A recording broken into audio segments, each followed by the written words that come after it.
નમસ્કાર દર્શક મિત્રો, ટીવી18 ન્યૂઝમાં આપનું સ્વાગત છે। સુરત શહેરના સાંઈ મંદિર સંસ્થાન ડુમ્મસ રોડ ખાતે મહાશિવરાત્રી નિમિત્તે 15 ફેબ્રુઆરી રવિવારે રાત્રે 9 વાગ્યાથી ભવ્ય અને આધ્યાત્મિક મહોત્સવનું આયોજન કરવામાં આવ્યું હતું। આચાર્ય ડોક્ટર શ્યામ સુરેશ સ્વામીજી દ્વારા સ્થાપિત આ પવિત્ર સ્થાન પર દર વર્ષે વિશેષ આયોજન થતું હોય છે, જેમાં આ વર્ષે પણ ભક્તિમય અને અનોખા કાર્યક્રમોનું આયોજન કરવામાં આવ્યું હતું।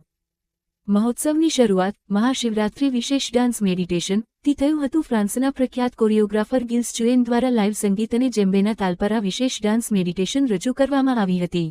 આ ધ્યાનમય કાર્યક્રમનો હેતુ સાધકોને આંતરિક શાંતિ અને શિવતત્વની અનુભૂતિ કરાવવાની હતી।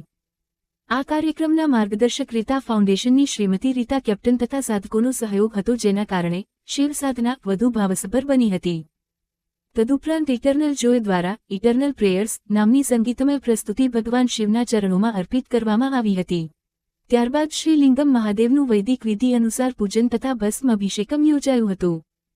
મહોત્સવનું આધ્યાત્મિક શિખર રાત્રે બપોર વાગ્યે યોજાનારી પવિત્ર ભસ્મ આરતી હતી, જે ભક્તો માટે દુર્લભ અને દિવ્ય અનુભવ માનવામાં આવે છે। રિપોર્ટર પારસ ડી પટેલ, ટીવી18 ન્યૂઝ।